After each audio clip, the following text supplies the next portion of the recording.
Jérusalem n'a jamais été juste un point sur la carte. Elle bat comme le cœur spirituel du monde, et à chaque pulsation, quelque chose bouge dans le ciel et sur la terre.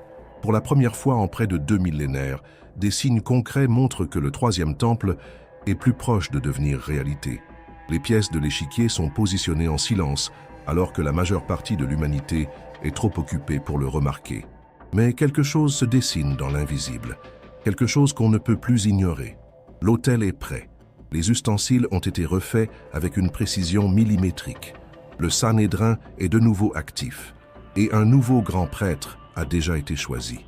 Si vous avez des yeux spirituels, vous comprendrez que ce n'est pas seulement de l'histoire, c'est une prophétie en mouvement.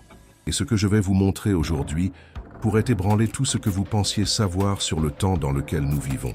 Aujourd'hui, je veux que vous preniez quelques minutes pour réfléchir avec moi, parce que ce qui se passe à Jérusalem en ce moment précis a des implications qui vont bien au-delà de la politique, de la religion ou de l'archéologie. Nous parlons de l'accomplissement littéral de prophéties bibliques, certaines données il y a des milliers d'années. Et le plus effrayant, ce n'est pas que tout cela arrive, c'est que cela arrive sous nos yeux, et que beaucoup continuent de dormir spirituellement. La reconstruction du temple n'est pas juste une idée utopique de religieux radicaux. Non, c'est une réalité en développement avec des plans, des ressources, un soutien et des détails que seuls ceux qui connaissent profondément la Bible peuvent discerner. Et dans cette vidéo, je vais vous montrer à quel point tout cela est lié à la fin des temps, à l'apparition de l'Antéchrist, au retour de Christ et surtout à votre vie spirituelle aujourd'hui.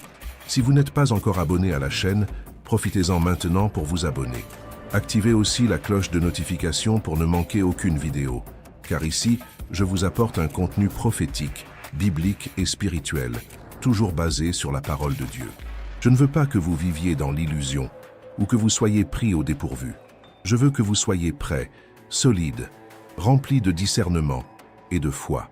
Alors abonnez-vous, partagez et suivez-moi jusqu'à la fin, car ce dont nous allons parler maintenant pourrait être la clé pour comprendre que l'horloge de Dieu avance et que l'aiguille est sur le point de sonner minuit prophétique.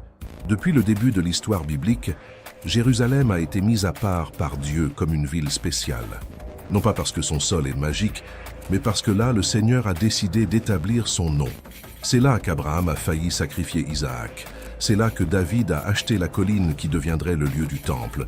C'est là que Salomon a construit la maison du Seigneur avec des pierres venues de loin, de l'or pur et du bois de cèdre. C'est là que la gloire de Dieu est descendue visiblement. C'est là que les prophètes ont prophétisé. C'est là que Jésus a pleuré, a été crucifié et ressuscité et a promis de revenir. Jérusalem est l'axe du monde spirituel, et tout ce qui s'y passe a une répercussion directe dans le monde entier. C'est pourquoi, lorsque nous voyons que les préparatifs pour le troisième temple sont pris si au sérieux par les rabbins, les scientifiques, les architectes et les leaders religieux d'Israël, cela devrait nous mettre en alerte maximale. Beaucoup pensent que tout cela est exagéré, que ce n'est que du symbolisme. Mais saviez-vous que l'Institut du Temple, créé en 1987, a pratiquement achevé tous les objets requis par la Torah pour le fonctionnement du Temple?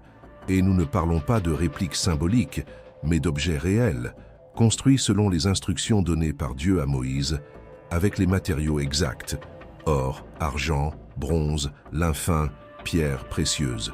La menorah, par exemple, le chandelier en or pur, est prête. Elle pèse plus de 45 kilos et est estimée à des millions de dollars. Les vêtements sacerdotaux ont été confectionnés avec des tissus spéciaux importés de l'étranger. Les instruments de musique des Lévites ont été recréés à partir de manuscrits anciens. Et même l'encens, avec sa formule secrète, est testé pour être à nouveau offert selon la tradition. Mais il y a quelque chose d'encore plus marquant. En 2022, plusieurs génisses rousses sont nées en Israël. Un événement rarissime qui n'avait pas eu lieu depuis des siècles. Et pourquoi est-ce important? Parce que, selon Nombre 19, seules les cendres d'une génisse rousse peuvent purifier le lieu du temple. Sans cette purification, aucun sacrifice ne peut être réalisé. Ces génisses sont traitées avec le plus grand soin, surveillées par des rabbins, séparées de toute tache ou défaut. Elles sont, littéralement, la dernière étape avant la restauration complète des rituels du temple. Et cela se passe maintenant. Mais parmi tous ces éléments, il y en a un qui porte un poids spirituel encore plus grand. La réapparition d'une figure oubliée depuis près de 2000 ans, le grand prêtre. Cette fonction centrale dans le système sacerdotal de l'Ancien Testament a cessé d'exister lorsque le temple a été détruit par les Romains en 70 après J.C. Depuis lors, le peuple juif a vécu sans sacrifice, sans autel et sans grand prêtre. Mais quelque chose a changé. En silence, un groupe de rabbins appartenant au Sanhédrin, l'ancien conseil juif qui jugeait les causes religieuses, a décidé de rétablir la fonction de Kohen Gadol, le grand prêtre. Et pour cela, ils ont choisi un homme, le rabbin Baruch Kahané. Et le plus impressionnant, c'est que Baruch n'a pas été choisi par hasard. Il est un descendant direct de la lignée d'Aaron, de la tribu de Lévi. Et cela a été confirmé à la fois par les registres rabbiniques et par des tests génétiques. Son ADN présente l'aplogroupe connu comme marqueur génétique des Kohanim, les prêtres de l'Antiquité. Mais ce n'est pas tout. Il a passé des années à étudier la Torah, le Talmud et les rituels du temple. Il a été formé au sacrifice, au service de Yom Kippour, à la manipulation des objets sacrés, à la manière correcte de se laver les mains, de revêtir la tunique, de monter à l'autel. Et ses vêtements sont déjà prêts. Le pectoral avec les 12 pierres, l'éphod, le manteau bleu avec des clochettes et des grenades sur les bords, le diadème avec l'inscription « Sainteté à l'Éternel ». Tout a été fait selon le modèle biblique. Et maintenant, cet homme est prêt. Prêt à assumer un rôle que le monde moderne considère comme archaïque, mais que le ciel observe avec des yeux d'éternité. Car la nomination d'un grand prêtre n'est pas seulement un événement religieux, c'est un signe prophétique. La Bible dit dans Daniel 9, 27 que dans les derniers temps, l'Antéchrist conclura une alliance avec beaucoup pour une semaine, mais au milieu de cette semaine, il fera cesser les sacrifices. Or, pour que quelque chose soit interrompu, il faut d'abord qu'il soit en cours. Cela signifie qu'avant la fin, les sacrifices reprendront. Et s'il y a un autel, des ustensiles, des génisses, et maintenant un grand prêtre, alors la prophétie est bien plus proche que nous ne le pensions. Mais cela ne s'arrête pas là. Pour que le troisième temple fonctionne, il faut plus qu'une structure physique. Il faut un territoire. Et ce territoire se trouve à l'endroit le plus disputé de la planète, le mont du Temple, connu par les musulmans sous le nom de Haram al-Sharif. Actuellement, ce lieu est administré par une autorité islamique de Jordanie, le Waqf, tandis que la sécurité extérieure est sous la responsabilité d'Israël.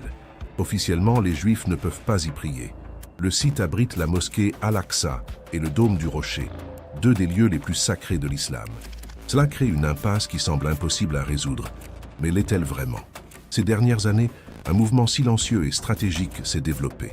De plus en plus de Juifs religieux montent sur le mont du Temple. Certains se contentent d'observer, mais d'autres, en silence, récitent des prières mentales. Il y a des récits de prêtres qui, discrètement, ont réalisé des rituels simples dans des zones périphériques. Le nombre de visites juives bat des records, et des mouvements nationalistes en Israël font pression sur le gouvernement pour autoriser les prières juives ouvertement sur le site.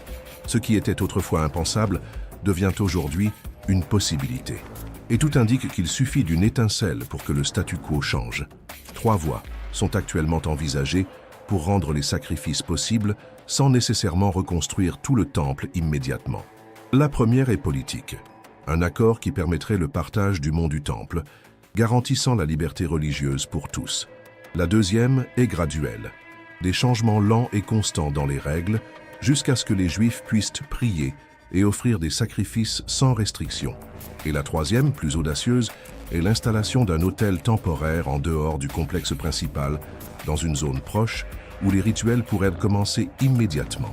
Et ce dernier plan est sérieusement envisagé par des membres du Sanhédrin et de l'Institut du Temple. Que nous montre tout cela? Que le chemin est en train d'être préparé. La route est pavée en silence, loin des projecteurs des médias internationaux, alors que le monde discute des guerres, de l'inflation, de l'intelligence artificielle et des changements climatiques. Mais le véritable tremblement de terre spirituel se produit à Jérusalem. Et si vous connaissez la parole de Dieu, vous savez que rien de tout cela n'est le fruit du hasard. Dans 2 Thessaloniciens 2,4, l'apôtre Paul dit que l'homme de l'iniquité, l'Antéchrist, s'assiera dans le temple de Dieu, voulant se faire passer pour Dieu. Cette prophétie ne peut s'accomplir que s'il y a un temple physique. Et maintenant, pour la première fois depuis des siècles, ce n'est plus une théorie, c'est une réalité en construction. Certains se demandent, mais Dieu permettrait-il vraiment la reconstruction d'un temple terrestre avec des sacrifices, alors que Jésus a déjà tout accompli sur la croix? La réponse est oui, il le permettra. non pas parce qu'il a besoin des sacrifices à nouveau, car le sacrifice de Christ était unique et suffisant, mais parce que la prophétie doit s'accomplir. Les Juifs, pour la plupart, n'ont pas encore reconnu Jésus comme le Messie. Et c'est pourquoi ils tenteront de restaurer l'ancien système, croyant obéir à la volonté de Dieu. Ils n'ont pas compris que le voile a déjà été déchiré, que l'accès a été ouvert par le sang de l'agneau éternel. Mais tout cela fait partie du plan souverain de Dieu. C'est la préparation pour le moment où tout Israël sera sauvé, comme le dit Romains 11. La reconstruction du temple et la reprise des sacrifices seront une étape majeure dans le temps. Ce sera comme un réveil spirituel sonnant bruyamment au milieu de la nuit, pour ceux qui dorment encore. Ce sera un signe visible que la fin est à nos portes. Ce sera le déclencheur de la manifestation de l'homme du péché, le faux Messie, qui séduira beaucoup, y compris les élus si cela était possible. C'est pourquoi nous ne pouvons pas regarder ces événements avec neutralité. Chaque pierre préparée, chaque tunique cousue, chaque rituel répété, tout cela est un écho de ce que la Bible avait déjà annoncé. Et maintenant, cela s'accomplit sous nos yeux. Et nous revenons ici au point central, le grand prêtre. Baruch Kahané n'est pas seulement un symbole du passé. Il est le pont vers un temps prophétique, quand il revêtira ses vêtements complets et montera à l'autel avec le sang du sacrifice, le monde spirituel tremblera. Ce sera la première fois en 2 millénaires qu'un homme remplira ce rôle selon la loi de Moïse. Et cela ravivera la ferveur religieuse en Israël, provoquera des réactions dans les nations voisines, attirera l'attention du monde entier sur Jérusalem. Il sera impossible de l'ignorer. Beaucoup de chrétiens négligent ce sujet. Certains pensent que le troisième temple n'est qu'une théorie conspirationniste. D'autres disent que tout est symbolique. Mais la Bible n'a jamais traité ces prophéties comme des métaphores. Dans l'Apocalypse, Jean parle d'un temple où le parvis est mesuré, où 2 prophètes sont tués, où des signes célestes et des tremblements de terre se produisent. Dans Ézéchiel, des chapitres entiers décrivent les dimensions, les portes, les prêtres, les eaux qui sortent du temple. Tout est détaillé. Dieu ne perd pas de temps à décrire des symboles vides. Il révèle ce qui va arriver, littéralement. C'est pourquoi aujourd'hui, plus que jamais, nous devons veiller. Jésus a dit dans Matthieu 24, 33, « Quand vous verrez toutes ces choses, sachez qu'il est proche, à la porte. » Il n'a pas dit de simplement contempler, il a dit de discerner. La prophétie n'a pas été donnée pour satisfaire notre curiosité, mais pour nous préparer spirituellement. Car à quoi sert de savoir que le temple sera reconstruit si notre cœur reste vide? À quoi sert de suivre les nouvelles de Jérusalem si notre autel intérieur est en ruine? La bonne nouvelle, c'est que, pendant que le temple terrestre est préparé, le temple céleste est déjà actif. Jésus, le véritable grand prêtre, n'a besoin ni d'or, ni de pierre, ni de vêtements. Il est entré une fois pour toutes dans le sanctuaire céleste, avec son propre sang, et il intercède pour nous devant le trône du Père. Il est l'agneau, le prêtre et le roi. Il est tout ce que le temple symbolisait. Il est l'accomplissement final, et c'est vers lui que nous devons regarder. Car lorsque le temple de Jérusalem sera achevé, le monde entrera dans sa phase la plus sombre. Mais ceux qui seront fermes en Christ, même au milieu des ténèbres, verront la lumière de sa gloire briller de plus en plus fort. C'est pourquoi ne dormez pas spirituellement. Ne traitez pas ce sujet comme quelque chose de lointain ou d'insignifiant. Chaque détail compte. Chaque signe est un avertissement. Chaque mouvement dans le monde spirituel est une invitation de Dieu à vous aligner avec le ciel. La reconstruction du temple, l'apparition du grand prêtre, les préparatifs pour les sacrifices, tout cela est comme une trompette qui retentit fort, annonçant que le temps touche à sa fin. N'endurcissez pas votre cœur, ne repoussez pas la décision. Il est temps de se tourner vers Dieu de tout votre cœur. Jésus revient, et quand il reviendra, ce ne sera pas comme un agneau, mais comme un lion. Il ne viendra pas pour être jugé, mais pour juger. Il ne viendra pas pour mourir, mais pour régner. Et ceux qui seront prêts, qui auront discerné les signes, qui auront lavé leurs vêtements dans le sang de l'agneau, ceux-là régneront avec lui pour toujours. Si ce message a touché votre cœur, ne le gardez pas pour vous. Partagez-le avec au moins 3 personnes que vous aimez. Quelqu'un a besoin de se réveiller avant qu'il ne soit trop tard.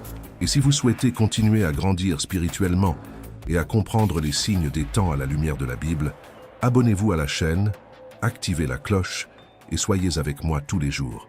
Ensemble, nous veillerons, nous prierons et nous nous préparerons pour le retour glorieux de notre Seigneur Jésus-Christ. Que le Seigneur vous bénisse et vous garde. Une chaleureuse accolade du pasteur Antonio Junior et à la prochaine vidéo.